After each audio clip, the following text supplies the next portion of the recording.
नमस्कार, प्रणाम और जय हिंद। स्वागत है आप सभी का डैट थिंक लैब्स के शो में, जिसका नाम है डैट रेडियोस। और मैं शक्ति कुमार आज आप सभी को मिलाने वाला हूँ एक ऐसे डिज़ाइन एस्पिरेंट से जो कि अपने पिता के फाइनेंशियली कंडीशन से लड़ते हुए अपने इस डिज़ाइन करियर को चुना और इसमें पढ़कर एक बहुत ही अच्छे मुकाम पर पहुंची और उन्होंने अपने निफ्ट का फर्स्ट फेज क्वालिफाई किया।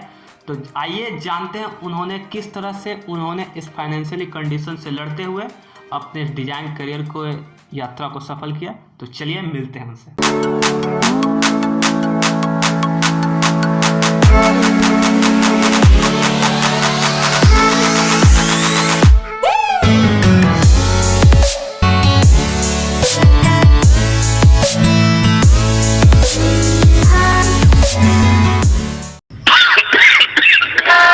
हेलो। हेलो, दिव्या बोल रही हैं आप? हाँ। हाँ, जय हिंद दिव्या। मैं बोल रहा हूँ Shakti Kumar that think lab से। जैन। तो दिव्या जी, आज मैंने कॉल किया है आपको इस बात को जानने के लिए कि सबसे पहले मुझे जहाँ तक पता है आप एक डिज़ाइन की एस्पिरेंट्स हैं, स्टूडेंट हैं। आपने इस बार शायद निफ्ट का एग्ज़ाम दिया, एम आई राइट? हाँ। या तो दिव्या जी, आज हम बात करने वाले हैं आपके उसी डिज़ाइन करियर को लेकर के आपने किस तरह से आपने इस निफ्ट के पड़ाव को चुना, इस फील्ड में आए। और आप बताएं लोगों को कि किस तरह से आपने डिज़ाइन करियर को चुना, आप बचपन से क्या क्या चीज़ें करती आ रही थे जिसके कारण आपका जो सोच था, आपका जो प्रभाव था डिज़ाइन की ओर पड़ा, आप उस रास्ते पे गए। तो आप प्लीज़, हम चाहेंगे कि आज अपनी कहानी शेयर करें और लोगों को बताएं कि किस तरह से आप डिज़ाइन के फील्ड में आई। हाँ। तो सबसे पहले हमारा क्वेश्चन ये रहेगा आपसे कि आपने डिज़ाइन करियर को कैसे चुना, क्यों चुना। लोगों को ये बताएं कि आपने अपने डिज़ाइन करियर को क्यों चुना। पहले तो मुझे डिजाइन करियर के बारे में ज्यादा नॉलेज नहीं था। ओके। बस ड्राइंग थोड़ा बहुत करती थी, तो किसी ने बताया था कि निफ्ट में ड्राइंग होता है, कुछ डिजाइन बनाया जाता है। तो फिर मुझे पता था कि इंजीनियरिंग मेडिकल मेरे से नहीं होगा। ओके। और मुझे ड्राइंग करने में अच्छा लगता था या फिर कुछ क्राफ्ट वगैरह में ज्यादा इंटरेस्ट था करना। अच्छा। तो पापा से बात की, पापा मुझे निफ्ट के बारे में पता चले, पापा मुझे निफ्ट में जाना है, इसलिए मुझे प्रिपरेशन करना पड़ना जाकर। अच्छा। पहले तो पापा बोले कि नहीं, ये सब नहीं करना है, बिल्कुल नहीं, जो करना है यहीं से करो। कुछ और कर लो, बेकार के पैसा लगेगा ये वो। अच्छा। फिर मैंने समझाया उनको, तो फिर बोले ठीक है जाओ तैयारी करो। तो फिर गए, तो फिर मुझे धीरे धीरे और ज्यादा डिजाइन का पता चला, इसमें कितने कोर्सेस होते हैं, क्या होते हैं, कितने सारे स्टूडेंट जाते हैं इसमें, इसमें अपॉर्चुनिटी क्या क्या है।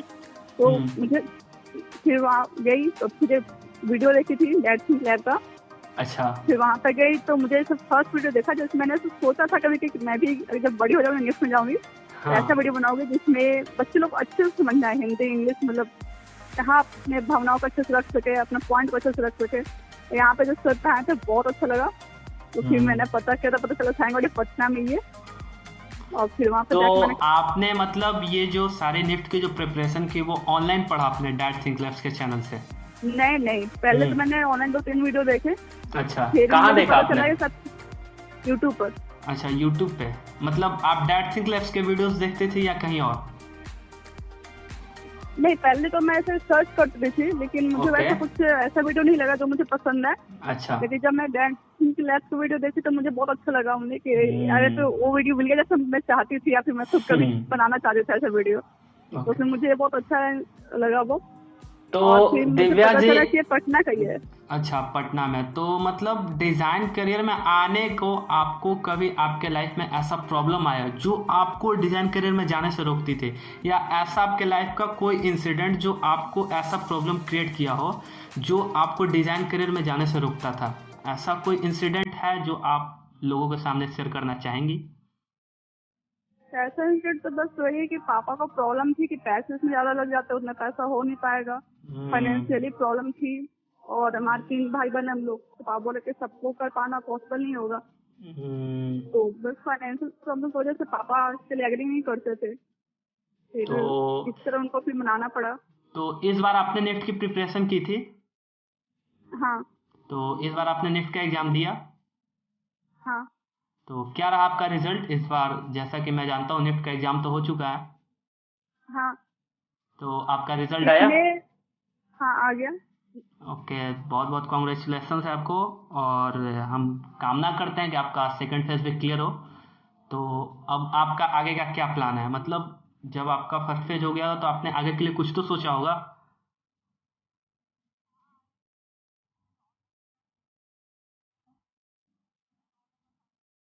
ओ,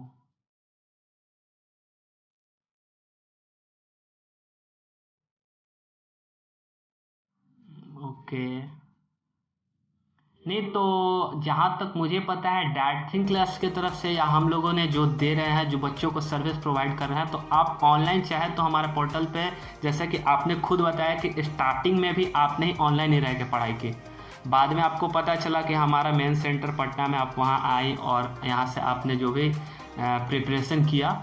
बट अगर अभी भी आपको लगता है कि आप फाइनेंशियली वीक हैं, इसका फ़ी आप पे नहीं कर पाओगे या आप उस लायक नहीं हो, तो आपको अभी भी वो सारी चीज़ें जो एक बच्चे को क्लास में दिया जाता है वो आपको घर बैठे ऑनलाइन मिल रहा है। ठीक है, तो अगर आप इस चीज़ के लिए सक्षम नहीं है कि आप आकर के यहाँ पे पढ़ सकती हैं या इसका फ़ी पे कर सकते हैं, तो आप ऑनलाइन सारी चीज़ें सीख सकती हैं। और रही बात करियर के लेकर के कि हाँ आपके पिताजी इस चीज़ के लायक नहीं हैं वो फाइनेंशियली, तो वो आपके ज़िंदगी में हमेशा हर किसी के परिवार में कुछ ना कुछ लगा रहता है। बट हमारा मोटो ये होना चाहिए कि हम उन चीज़ों को फेस करते हुए किस तरह से अपने पैशन को, अपने करियर को आगे लेकर जाएं। तो उसके लिए मुझे आपके लिए बेस्ट ऑप्शन लगता है कि आप घर पे ही रहें। और वैसे भी फ़िलहाल जैसा कि आप भी जानते हैं, हम भी जानते हैं, आज पूरा दुनिया कोरोना का प्रकोप में जूझ रहा है।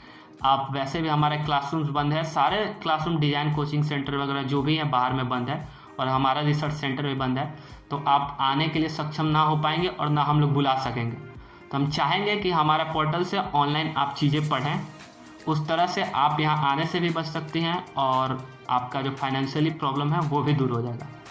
तो हम चाहेंगे कि आपको अगर कोई भी प्रॉब्लम हो तो आप 24/7 हमारे पोर्टल पे आकर ऑनलाइन पढ़ सकती हैं, चीज़ें समझ सकती हैं। और जो भी डाउट हो, जैसा कि आपको पहले भी शायद हेल्प मिला होगा हमारे इस डैट थिंक क्लब संस्था से, तो आगे भी मिलेगी और आप ऑनलाइन स्टडी करें। और कुछ ऐसी स्टोरी आपके डिज़ाइन लाइफ को लेकर अगर आप दिव्या शेयर करना चाहें तो लोगों को बता सकते हैं। आपके सामने लोग सुनने के लिए, आपको जानने के लिए बैठे हुए हैं। ऐसी और कोई आपकी स्टोरी जो आपके डिज़ाइन करियर से रिलेटेड हो?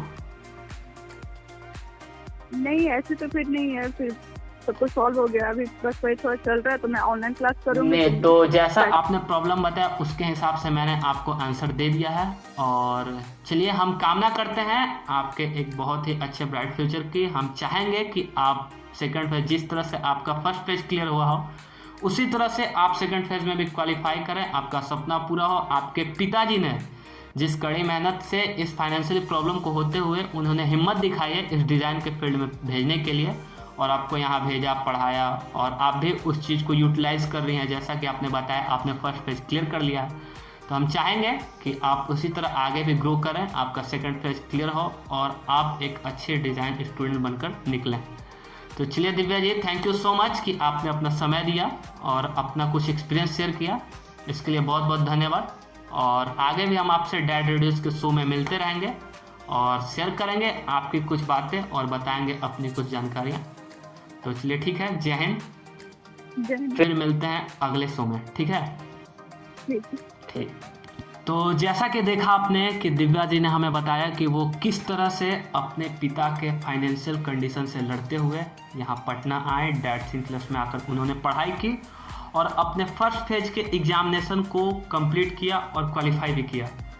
तो दोस्तों, जैसा कि हमें बताया जाता है कि ये चीज़ें ऐसी हैं वैसी, हम जानकर ही उन चीज़ों को इतना डर जाते हैं या कुछ मुसीबतों को देखकर पहले ही उनसे पीछे हट जाते हैं कि हमें अचानक से वो चीज़ें बड़ी लगने लगती है कि नहीं, यहाँ जाएंगे तो ये ऐसे कैसा होगा। अगर दिव्या उस वक्त इस बात को सोचती कि नहीं, मेरे जाने से मेरे परिवार का ये हो जाएगा।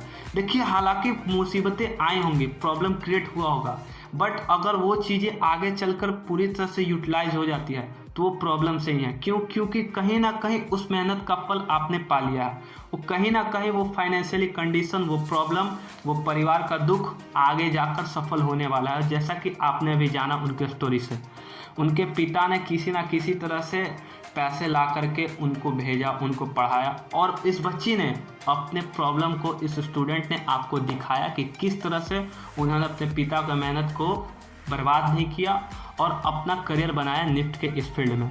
तो ऐसे ही स्टोरी के साथ जुड़े रहिए, फिर मिलेंगे एक नए टॉपिक के साथ और एक नए एस्पिरेंट से आपको मिलाएंगे और बताएंगे उनके जीवन की एक और सच्ची घटना। तब तक के लिए जय हिंद।